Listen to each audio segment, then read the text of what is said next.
ಈ ಬಾರಿ ಬಡ್ಜೆಟ್ ಮಂಡನೆ ಆಗಿದೆ. ಆಸ್ ಎ ನಿರ್ಮಾಪಕರಾಗಿ ಮತ್ತೆ ಒಬ್ಬ ಮ್ಯೂಸಿಕ್ ಲೇಬಲ್ ಸಂಸ್ಥೆಯ ಮಾಲೀಕರಾಗಿ ಖುಷಿ ವಿಚಾರವ ಅದರ್ವೈಸ್ ಇನ್ನೂ ಏನಾದ್ರೂ ಬೇಕಿತ್ತು ಅಂತ ಅನ್ಸುತ್ತಾ ಸರ್? ಸಿನಿಮಾ ಕ್ಷೇತ್ರಕ್ಕೆ ಸಾಕಷ್ಟು ಕೊಡುಗೆಗಳನ್ನ ಕೊಟ್ಟಿದ್ದಾರೆ ಈ ಸಲ. ಕನ್ನಡ ಸರ್ಕಾರ ಅದು ಮುಖ್ಯಮಂತ್ರಿಗಳಾದ ಸಿದ್ದರಾಮಯ್ಯ ಸಾಹೇಬರು 16 ಬಜೆಟ್ ಅನ್ನು ಮಂಡನೆ ಮಾಡಿದ್ದಾರೆ.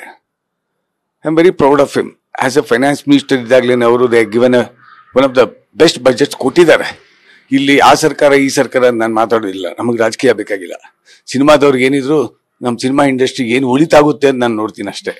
ಯಾಕಂದ್ರೆ ಸಿನಿಮಾ ನಂಬ್ಕೊಂಡು ಸಾವಿರಾರು ಕಲಾವಿದರು, ಸಾವಿರಾರು ನಿರ್ಮಾಪಕರು, ಸಾವಿರಾರು ತಂತ್ರಜ್ಞರು ಇದ್ದಾರೆ.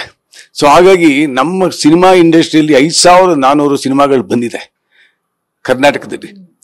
ಈಗ ಸೋಲು ಗೆಲುವು ಅನ್ನೋದು ಆಗ್ತಾನೆ ಇದೆ, ನಿರಂತರವಾಗಿ ಆಗ್ತಾ ಇದೆ. ಬಟ್ ಇವಾಗ ಸೋಲು ಜಾಸ್ತಿ ಆಗಿದೆ. ನಮ್ಮ ಕರ್ನಾಟಕ ಇಂಡಸ್ಟ್ರಿ ಅಂತಾನೆ ನಾನು ಹೇಳ್ತಾ ಇಲ್ಲ, ಎಲ್ಲ ನೆರೆಹೊರೆ ರಾಜ್ಯಗಳಲ್ಲೂ ಕೂಡ ಸಾಕಷ್ಟು ಸೋತು ಇದ್ದಾರೆ, ಗೆದ್ದು ಇದ್ದಾರೆ.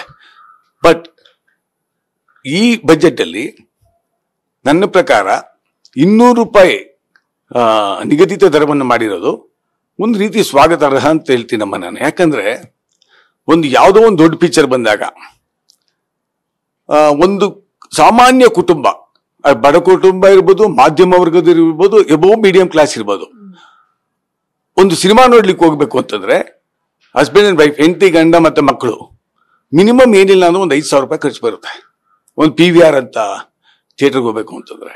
ಯಾಕಂದ್ರೆ 1,500 ರೂಪಾಯಿ ಟಿಕೆಟು, 800 ರೂಪಾಯಿ ಟಿಕೆಟು, ಅಂದ್ರೆ ಡಿಮ್ಯಾಂಡ್ ಹೆಂಗಿರುತ್ತೋ ಅದು ತಕ್ಕನಾಗಿ ಇವರು ಟಿಕೆಟಿಂಗ್ ಮಾಡ್ತಾರೆ.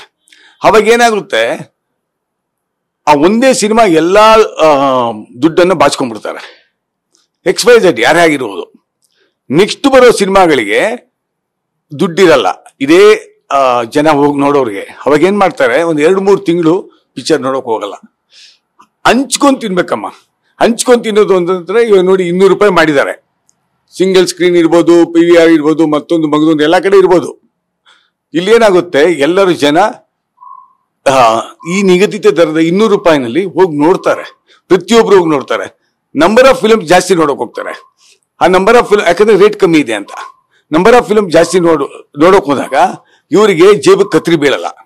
ಅವಾಗ ಏನಾಗುತ್ತೆ, ಇಂಡಸ್ಟ್ರಿಗೆ ಒಂದು ಪಿಕ್ಚರ್ ನೋಡೋ ಜಾಗದಲ್ಲಿ 4 ಪಿಕ್ಚರ್ ನೋಡ್ತಾರೆ. ಆ 4 ಪಿಕ್ಚರ್ ನೋಡಿದಾಗ 4 ನಿರ್ಮಾಪಕ ಬದುಕ್ತಾರೆ. ಪಿಕ್ಚರ್ ಚೆನ್ನಾಗಿರ್ಬೇಕು, ಒಳ್ಳೆ ಕಂಟೆಂಟ್ ಇರಬೇಕು. ಅದು ಎಲ್ಲಾ ಪಿಕ್ಚರ್ ನೋಡ್ತಾರೆ, ನಾನು ಹೇಳೋದಿಲ್ಲ.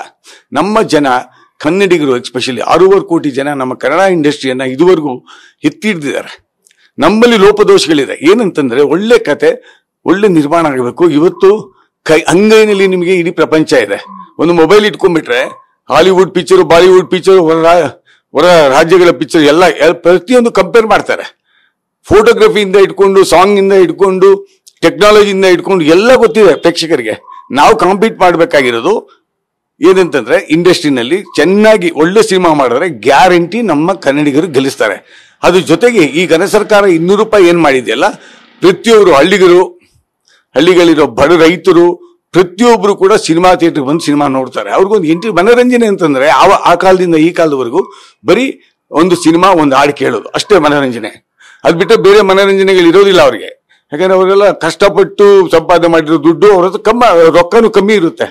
ಸೊ ಹಾಗಾಗಿ ಥಿಯೇಟರ್ಗಳು ಉಳ್ಕೊಳ್ಳುತ್ತೆ, ಜನ ಜಾಸ್ತಿ ಬರ್ತಾರೆ, ನಂಬರ್ ಆಫ್ ಫಿಲ್ಮ್ ಜಾಸ್ತಿ ನೋಡ್ತಾರೆ, ಇಂಡಸ್ಟ್ರಿಗೆ ಬೆನಿಫಿಟ್ ಆಗುತ್ತೆ ಅಂತ ಅಂದ್ಬಿಟ್ಟು ನನ್ನ ಅನಿಸಿಕೆ ಅಮ್ಮ.